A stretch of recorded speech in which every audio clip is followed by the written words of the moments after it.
Imaginez disparaître dans une jungle si dense, si hostile, que personne ne pense jamais vous revoir vivant.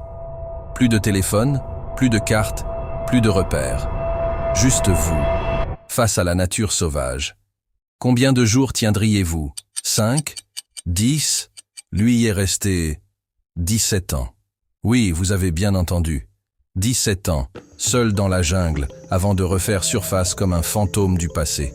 Voici l'histoire hallucinante de Hiroo Onoda, l'homme qui a refusé de croire que la guerre était finie et qui a survécu dans la jungle pendant près de 3 décennies.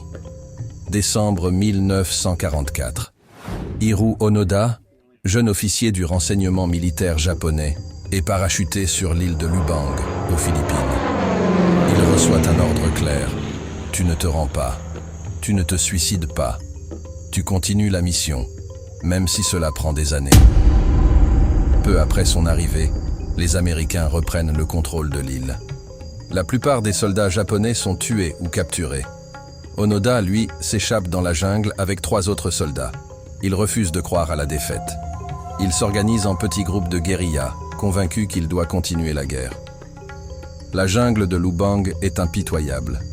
Malaria, serpents, moustiques, chaleur étouffante, pénurie de nourriture. Mais Onoda s'adapte. Il apprend à chasser les vaches, à voler du riz dans les villages, à survivre avec presque rien. Il garde son uniforme intact, nettoyé à la main, chaque jour, comme un rituel, comme un rappel que la guerre n'est pas finie. Anecdote frappante.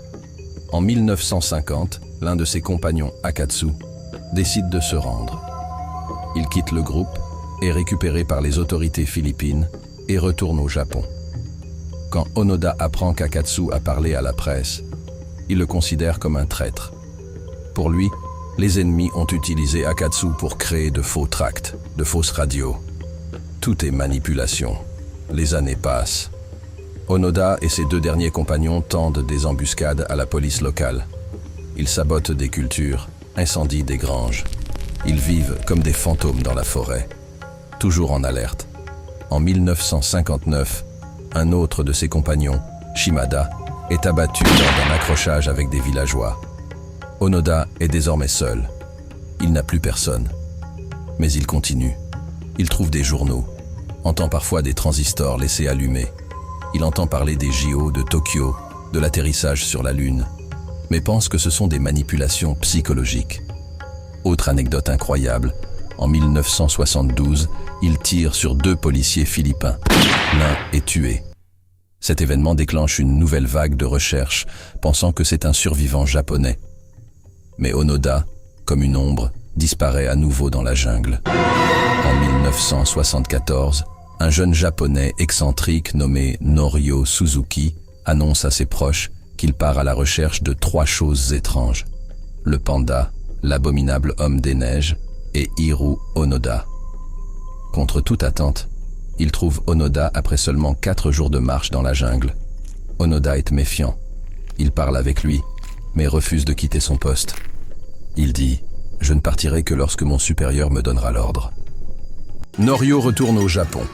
Et là, incroyable, il retrouve le commandant Yoshimi Taniguchi, aujourd'hui libraire à la retraite. Ensemble, ils retournent sur l'île.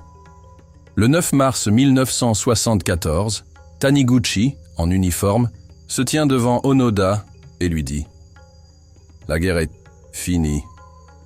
Tu peux rentrer. » Onoda pleure. Il salue, puis remet son sabre, son fusil, ses munitions et une grenade encore active. Quand Onoda revient au Japon, il est accueilli comme une légende vivante. Certains le voient comme un héros, d'autres comme un homme perdu dans un passé qui n'existe plus.